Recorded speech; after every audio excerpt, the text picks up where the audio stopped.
Salut, c'est Karine. Nouvelle vidéo. Aujourd'hui, je vous parle de la rotation des cultures dans un potager. Oui, mon Dieu que ça a l'air compliqué de se dire, ben là, on va faire tourner ça, on va planter ça cette année-là, l'autre année d'après, on va planter ça. Puis là, finalement, ça devient compliqué. On a l'impression un peu de joie Tetris dans notre potager. Vous allez voir, je vais vous rendre ça très, très simple. Vous allez voir.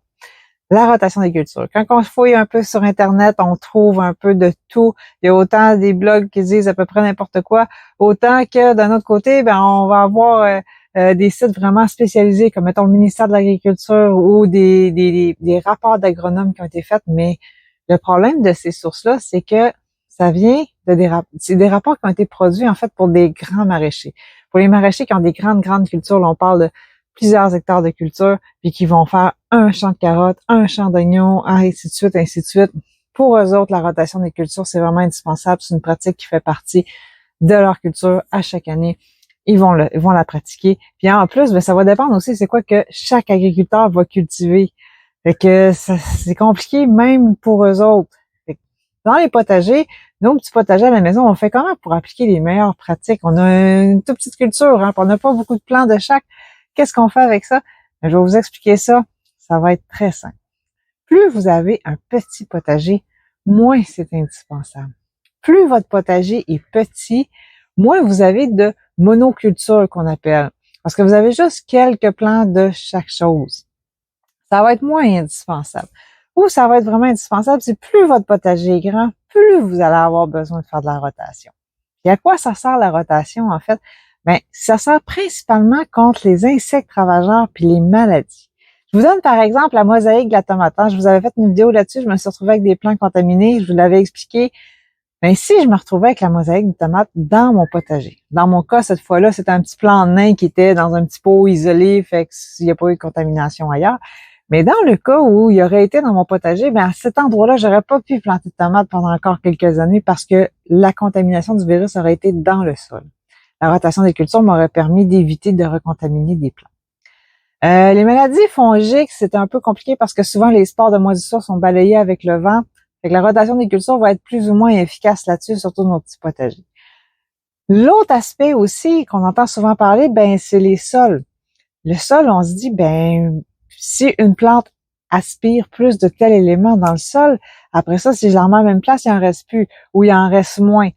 Ben là, à ce moment-là, plus ou moins. Ça, c'est discutable parce qu'à chaque année, on rajoute du compost, on rajoute des engrais, on peut rajouter du fumier, on peut rajouter plein de choses. Fait que l'amendement du sol puis les engrais dans le sol, c'est un argument qui est plus ou moins valable. Surtout dans nos petits potagers. Parce qu'on est plus minutieux aussi dans nos petits potagers parce que juste un plant, si on le perd, ben on vient de perdre beaucoup pour nous, hein, ça représente beaucoup. Fait que c'est plus ou moins acceptable. Par contre, où ça va être pratique aussi, ça va être surtout pour, j'avais dit les insectes, les maladies fongiques, les virus. Ça va être aussi ce qu'on appelle la structure du sol. Les légumes racines vont avoir tendance, comme par exemple ce qui fait des gros navets, comme par exemple les gros navets, ben, ils vont un peu ameublir le sol, hein, parce qu'ils vont prendre l'espace puis ils vont briser un peu tout ce qui est motons, ces choses-là. Fait que ça va aider pour ça. Ça, c'est vrai.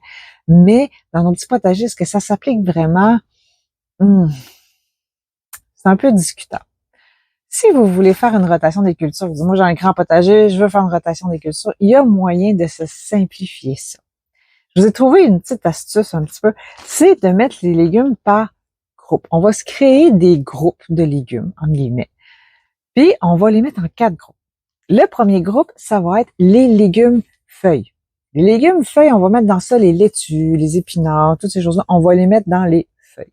Ensuite de ça, on va se faire un deuxième groupe qui va être le légume fruit. Le légume fruit, lui, ça va être celui qui fait une fleur pour donner quelque chose de gros après, comme par exemple la tomate, les concombres. Toute cette famille-là, on va les mettre dans un deuxième groupe.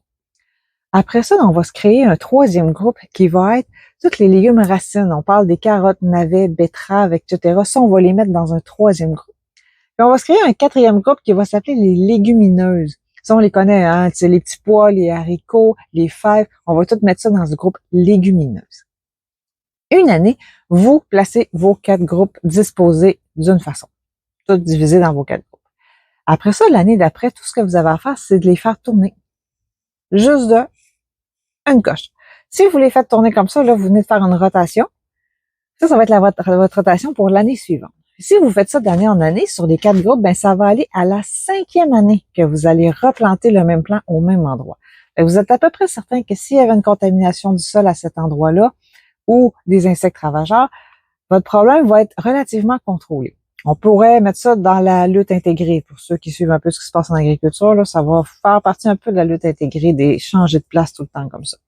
Ça va être un avantage pour ça. Si vous avez des petits potagers, puis que vous voulez pas vous casser la tête avec la rotation, ça vous tente pas de vous faire un plat de potager à chaque printemps, une astuce, ben, c'est de pas faire de groupe. C'est de tout mélanger, puis de pas regrouper ensemble les mêmes plantes. Par exemple, faire un rang de laitue, un rang de carottes, un rang de betterave, puis qu'après ça, d'année en année, les déplacer, ben, ce que vous pouvez faire, c'est de tout simplement tout mélanger. J'ai un trou ici, je mets un plant de tomate. Le plant de tomate, il fait de l'ombre, mais je vais profiter de l'ombre pour mettre un petit plant d'épinards. À côté du plant d'épinards, on met quoi? On va mettre une petite couleur un peu. On va mettre quelques betteraves à côté avec des feuilles rouges, ça va faire beau. Ça vous fait en même temps un petit aménagement paysager dans ça. Puis, un avantage de faire ça comme ça, ben, c'est que si vous partez vos légumes en petits godets, un peu comme ça, ben, vous pouvez en partir à peu près jusqu'à la moitié de l'été. Si vous avez récolté quelque chose à un endroit, exemple, moi je récolte une laitue, puis celle-là je la mange, fait que là je me retrouve avec un trou. Mais le trou, je peux le remplacer par un autre petit plant que j'ai planté de quelque chose qui lui est déjà prêt. Je le replante là.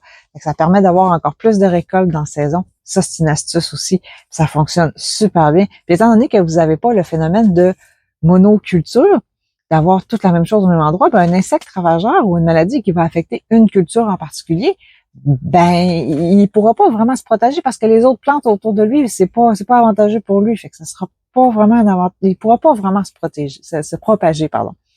Fait que ça, c'est un avantage aussi. Puis, une petite astuce, si vous faites ça comme ça, ben, c'est de mélanger un peu avec ça des fleurs comestibles.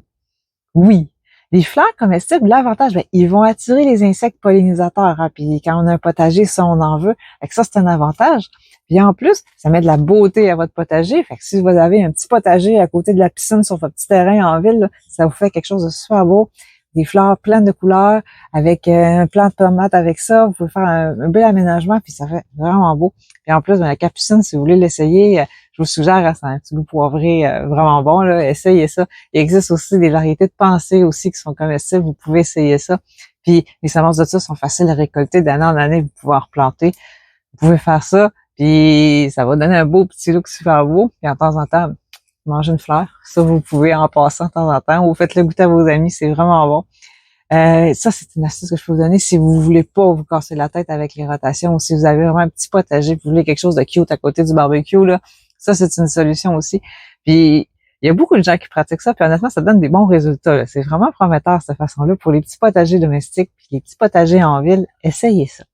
J'espère, en tout cas, que mes conseils aujourd'hui, ça va vous avoir éclairé un petit peu sur ça, sur cette histoire-là de la rotation. Puis, si vous, en fait, s'il vous plaît, laissez-moi un commentaire, laissez-moi vos feedbacks un peu là, de ce que vous avez essayé. Si vous faites pas de rotation, comment vous vous arrangez aussi. J'aimerais ça lire ça. J'aimerais vraiment ça. Fait que laissez-moi un commentaire. Laissez-moi un petit pouce bleu aussi. Ça fait du bien quand vous regardez mes vidéos, me laissez un petit pouce bleu. Puis abonnez-vous parce que je vous prépare une autre vidéo aussi si vous voulez pas la manquer. Je vous prépare une vidéo sur le compost et le fumier. Je vais vous expliquer un peu c'est pourquoi, comment on fait ça, c'est quoi la différence entre les deux, quand est-ce qu'on l'applique. Je vais peut-être vous expliquer ça dans la prochaine vidéo. Si la météo le permet, là, je vous fais ça cette semaine. Ça va être super. Puis j'espère que mes informations vous ont aidé. Abonnez-vous, likez, partagez. Puis suivez-moi sur Facebook si vous voulez. Je suis toujours là aussi pour répondre à vos questions. N'hésitez pas, contactez-moi. Je vous souhaite une bonne journée.